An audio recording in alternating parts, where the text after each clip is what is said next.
મિત્રો, હોળી પર કે ગરમીમાં આપણે ઠંડાઈ બનાવતા હોઈએ છીએ, પરંતુ આજે સુગર ફ્રી ઠંડાઈ કુલ્ફી બનાવીશું. હેલ્ધી સાથે ટેસ્ટી પણ છે. તમે ગિલ્ટ ફ્રી ખાઈ શકો છો. જે લોકો ડાયાબિટીક છે એ લોકો પણ મન ભરીને ખાઈ શકે છે. તો જય શ્રી કૃષ્ણ મિત્રો, હું છું કલ્પના. કુલ્ફી માટે મેં આ સિલિકોનનું મોલ્ડ લઈ લીધું છે અને દૂધ લઈ લીધું છે. ચાલો બનાવવાની શરૂઆત કરી લઈએ. એક બાઉલ લઈશું.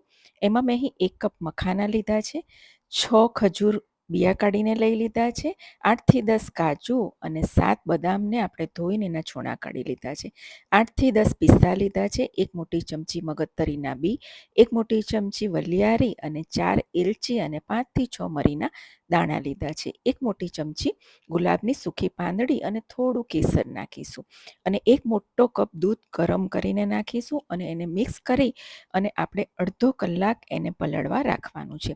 આ પ્રોસેસ કરવી ખૂબ જ જરૂરી છે, જેથી બધું સરસ પલળી જાય. અડધો કલાક થઈ ગયો છે અને તમે જોઈ શકો છો કેસરે સરસ કલર છોડી દીધું છે. હવે એક મિક્સર બાઉલ લઈ લઈશું, એમાં બધું જ મિશ્રણ લઈ લઈશું અને અડધો કપ મિલ્ક પાવડર નાખીશું અને એને આપણે સરસ પેસ્ટ બનાવી લેવાની છે. આ રીતની એકદમ સરસ ફાઇન પેસ્ટ થઈ જવી જોઈએ. હવે એક પેન મૂકીશું અને એમાં 2 મોટા કપ આપણે દૂધ લઈશું અને દૂધ ગરમ થાય ત્યાં સુધી એને સતત હલાવતા રહીશું. દૂધ ગરમ થઈ જાય એટલે એમાં જે આપણે મિશ્રણ બનાવીને રાખ્યું છે કુલ્ફીનું, એ બધું જ એમાં નાખી દેવાનું છે. મિક્સરમાં જે ચોંટ્યું હોય એમાં થોડુંક દૂધ નાખીને આપણે એમાં નાખી દઈશું અને એને સતત હલાવતા રહીશું. એક ઉભરો આવી જાય ત્યાં સુધી સતત હલાવતા રહેવાનું છે અને જો ઉભરો આવી ગયો છે, ગેસની ફ્લેમ સ્લો કરી દઈશું અને 3થી 4 મિનિટ માટે એને આપણે ઉકાળી લઈશું. એને સતત હલાવતા રહેવાનું છે, કારણ કે કાજુ છે, મખાના છે, એટલે નીચે ચોંટવાનો ડર રહેશે. અને જુઓ એકદમ સરસ ઘાટું થઈ ગયું છે ને ઉકળી ગયું છે, અને તમે જોઈ શકો છો આ રીતનું ઘાટું હોવું જોઈએ. ગેસની ફ્લેમ બંધ કરી દઈશું, પેનને નીચે ઉતારી લઈશું અને કમ્પ્લીટલી આપણે એને ઠંડુ કરી લઈશું.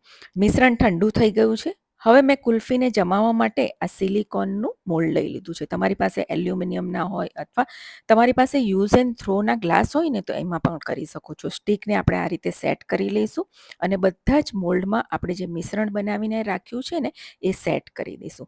તમે ચાહો તો ગ્લાસમાં અથવા ડબ્બામાં આઈસ્ક્રીમની જેમ પણ તમે એને સેટ કરી શકો છો. હવે આપણે એને સિલ્વર ફોઇલથી આખું કવર કરી લેવાનું છે. અંદર એર ના જાય એ વાતનું ધ્યાન રાખવાનું છે. જુઓ, મેં ફોઇલથી સેટ કરી દીધું છે અને હું થાળીને પણ આખા સિલ્વર ફોઇલથી પેક કરી દઉં છું. મારું સિલ્વર ફોઇલ નવું જ છે, પણ પેકમાંથી આવું જ આવ્યું છે. અને હવે બીજું જે વધ્યું છે એને આપણે ગ્લાસમાં લઈ લઈશું.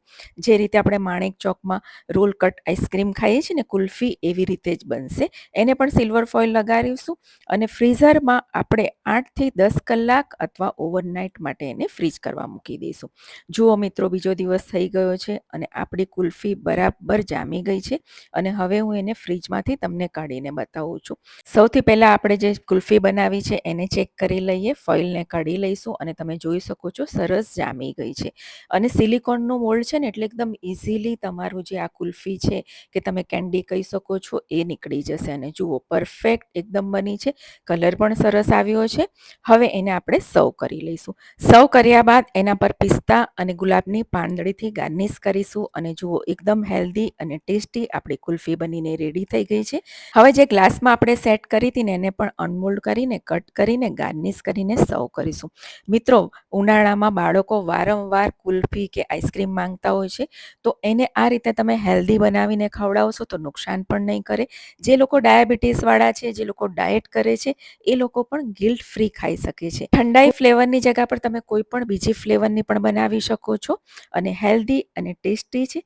તો ચોક્કસથી આ રેસીપીને ટ્રાય કરજો. આવજો.